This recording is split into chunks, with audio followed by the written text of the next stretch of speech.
Alright guys, what's going on? This is your Tuesday Sweet Tea with Don B. I hope you guys are having a good one. I'm going to bring you a story. Man, it's bad. This just confirms that sometimes you never know when it's going to be your time. And just also in the wrong place at the wrong time. Well, not really the wrong place, but she just, wrong time, we'll put it that way. So I appreciate everybody for tuning in. What I'm going to go over today is I don't know if y'all have heard about this or not, but a young lady with a bright future ahead of her, Jillian Ludwig. She's going to Belmont University in Nashville, studying music. Loved playing in bands. She's a bass player, and apparently while she's attending Belmont University in Nashville, she went to a park, I think maybe like 2 blocks away, to go walking at the park. And let me find it here, and I'll read it to you. Okay, Jillian Ludwig, and she's 18, so yeah, she's had whole life ahead of her. Jillian Ludwig, 18, a student at Belmont University, was struck by a bullet fired from across the street from the park where she was walking last Tuesday. So this is recent, and she did pass away from her injuries. So, and there's kind of a lot more to this story than just, there's a lot more to this, guys. I'm pretty sure that the people in Nashville is probably, the politicians in Nashville, the lawmakers, we'll say lawmakers. The lawmakers in Nashville are probably going to get an earful on this one. So here's what happened. Police allege that a gentleman by the name of Shaquille Taylor was shooting at a car, and one of the bullets hit Ludwig in the head. Taylor was arrested and charged with aggravated assault, tampering with evidence, according to jail records. His bond is $280,000, and it goes on to say the department may modify charges against Taylor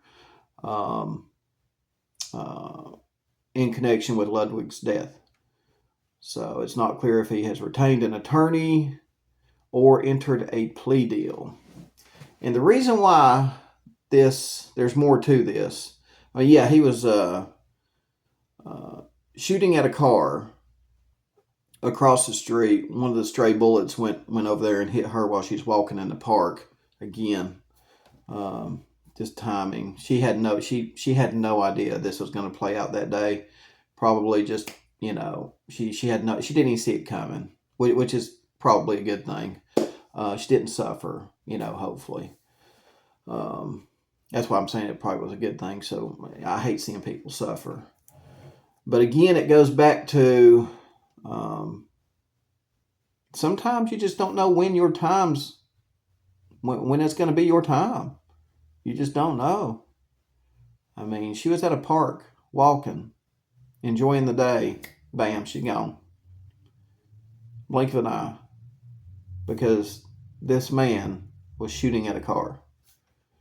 And on top of that, this man has a past criminal record.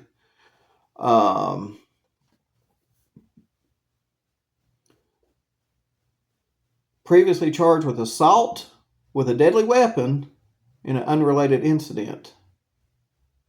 But the charges were dismissed after he was ruled incompetent to stand trial. So I got a video clip I want you to watch. This is of the family. Again, they reiterate that they're kind of more frustrated with the system than they are the dude that committed the crime. I'm sure they're upset that the dude committed the crime. I mean, his intentions were not to harm Miss Ludwig. Yeah, his intentions that day was not to harm Jillian Ludwig. But he wasn't supposed to have any firearms either. because he had mental health issues. So let me let you watch this video clip, and I'll be right back.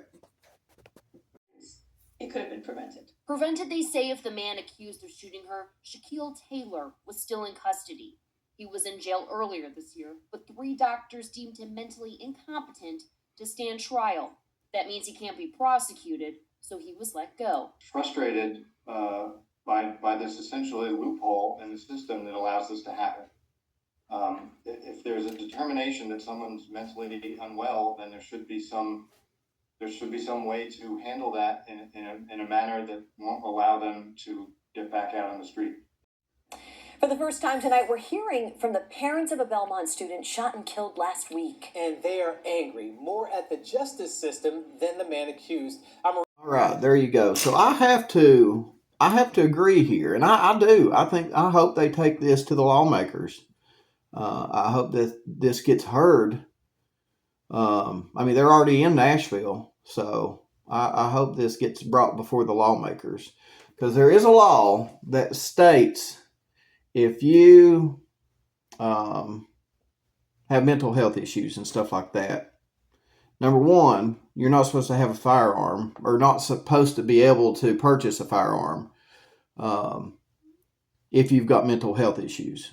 I don't know if that's a federal law. I do know that, like, if I was seeking psychiatric counseling and I tried to go to Walmart to purchase one, I'm pretty sure that the federal system, once, the people that I'm getting counseling from because I think they're required to put in the system that you're getting treatment.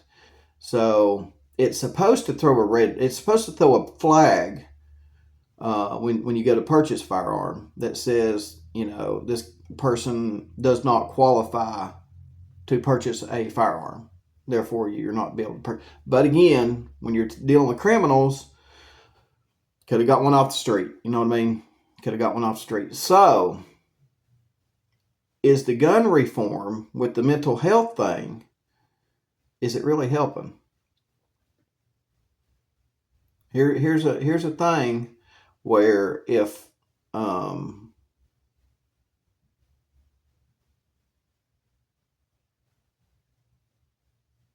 the law had worked, or he's not supposed to have a gun, period. Okay, guys, because he's got mental health issues. Did he get the gun off the street, or did he purchase it?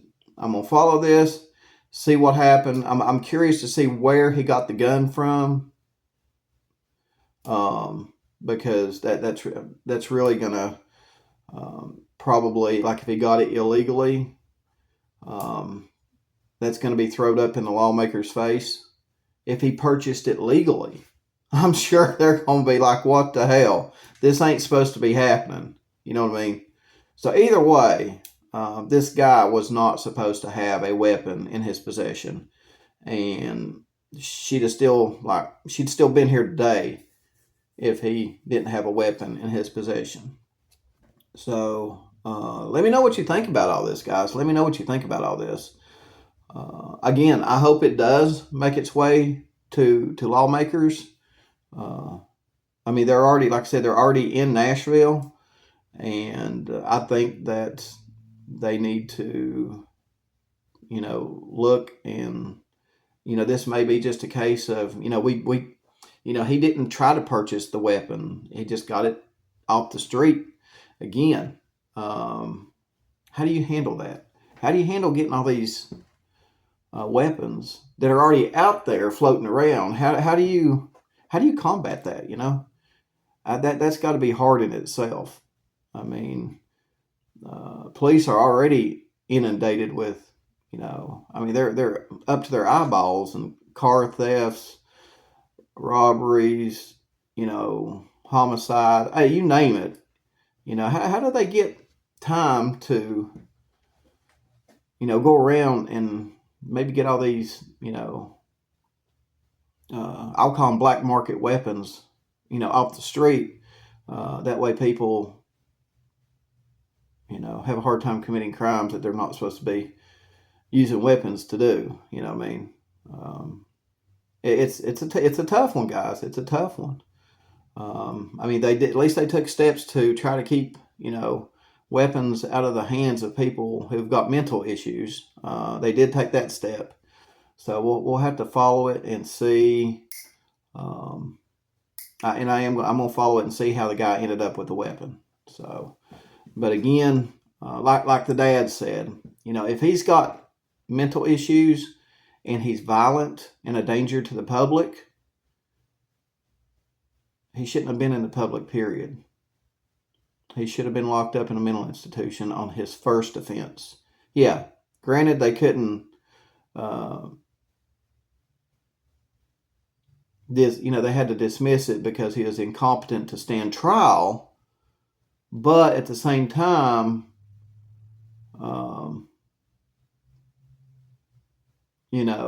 could they not have done some other ruling also to say, okay, well, he's kind of incompetent to stand trial, but at the same time, we do deem him a danger to the public, and the judge could have been like, so here's what I'm going to do, and maybe put him in a mental health facility. And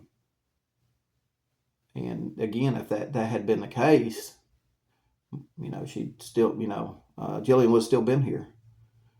So I'm curious to happen why they didn't put him in a, because it was a violent crime that he committed, but because he was, incompetent to stand trial, they just put him back on the streets.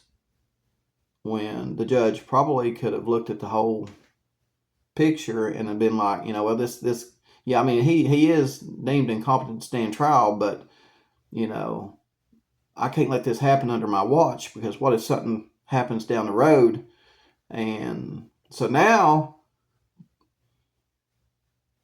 that judge has got to burden the death of this young lady because he didn't maybe take extra precautions or extra steps to try to get this man in an institution where he really should have been. Repeat criminals with mental health issues. If you can't lock them up in prison, lock them up in a mental institution, right? At least they can't be out in public to harm anybody. So let me know what you think, guys. Drop some comments below. We've got an interesting video later tonight for you. Stay tuned for that. And I'll see you guys tonight.